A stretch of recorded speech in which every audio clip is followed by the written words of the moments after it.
Jesus. Well, you guys were dead as a doornail in here tonight, so if you guys can help support the channel tonight, I would appreciate it. Thank you. Police investigators were informed from Lyle and Erik that it could possibly be a mob hit. They said Lyle and Erik's confession on a tape that they committed the murders is where the unraveling of the brothers' fate began.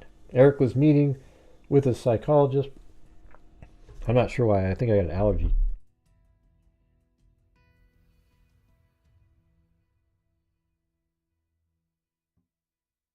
Yeah.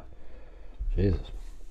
Lyle and Erik's confession on a tape that they committed the murders is where the unraveling of the brothers' fate began.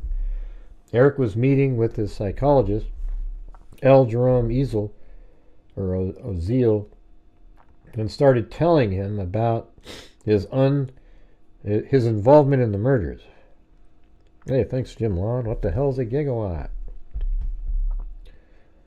The murders had taken an emotional toll on him, and he needed somebody to vent to. Lyle found out that Erik confessed to his therapist. This is all in the episode I saw anyway. Lyle then threatened to kill Oziel if he reports it to the authorities. Oziel's mistress, Judalon Smith, listened in from the waiting room and recorded the confession as well. Smith went to the authorities with the tape and told the police since Lyle had threatened Oziel, it was no longer doctor-patient privilege. The first trial was televised and started in July of 1993. Lyle and Erik, and that was actually on Court TV, I guess, and had separate juries. It was ruled that the confession can be played and use them in the first trial. Lyle and Erik's defense were that they were sexually and emotionally abused. They shot their parents in self-defense because they believed that their father would kill them rather than having the sexual abuse be exposed. Lyle and Erik got on the stand with still very compelling stories of abuse they received. The first trial ended in a hung jury and was declared a mistrial.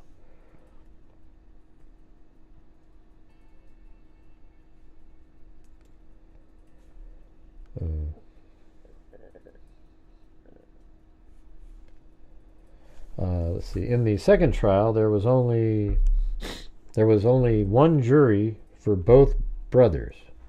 The trial was excluded any corroborating evidence. The trial was excluded? You mean, I don't know what that means. Was excluded any corroborating evidence of sexual abuse. The media was not allowed in the courtroom during this trial. The second trial came to the guilty verdict. Lyle and Erik received life in prison without the possibility of parole. Lyle is serving his life sentence at Mule Creek State Prison in Ione, California. Erik is serving his life sentence at Richard J. Donovan Correctional Facility in San Diego. Lyle and Erik have been in prison for 30 years. Lyle has been the president of the inmate government. Lyle also runs support group for prisoners who have endured childhood sexual abuse. Lyle is married to his second wife, Rebecca. They got married in 2003. It was weird.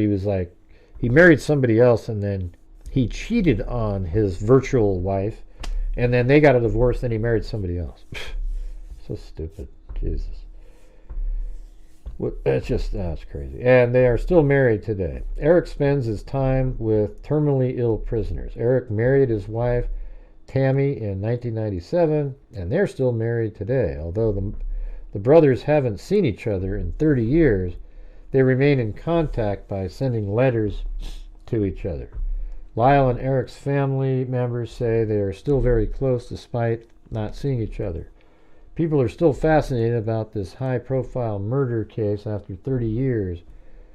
There are still many questions that people have because they are still answered. You mean unanswered.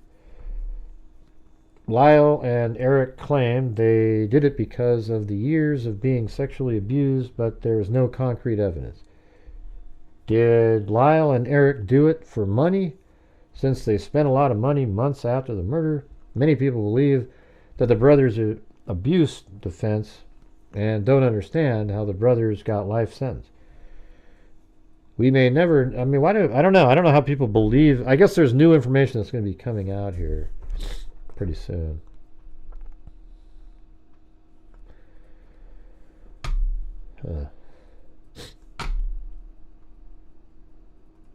So,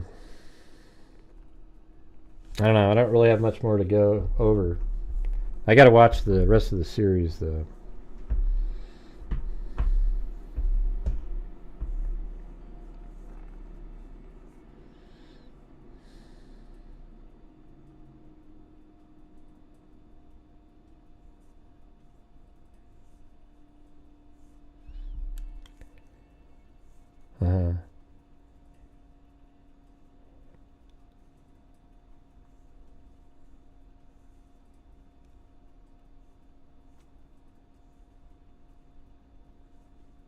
Oh, I don't know. Why should they be free? I mean, who knows if they were abused or not?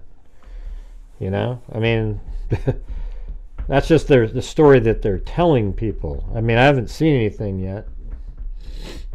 I mean, who knows, you know? I think it was more about, hey, you took us out of the will. We got to keep that from happening. But anyways,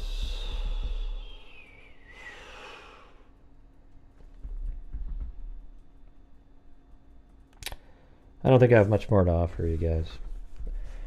So anyways, thanks for being here tonight.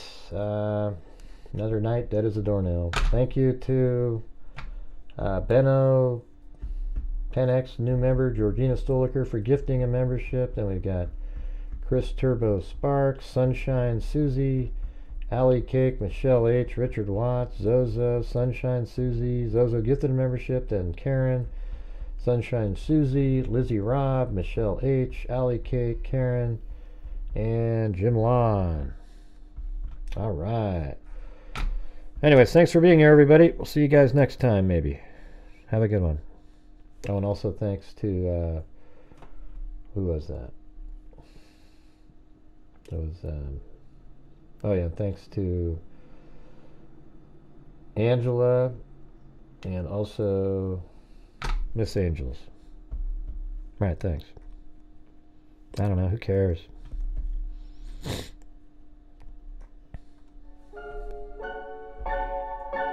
Yeah, I've been doing this true crime thing for quite a while now. And during this whole time, I have not seen one person that is a crime dissector, flag rejector. I'm a certified human lie detector. Gonna get ya on a stretcher if you try and play me like an old projector.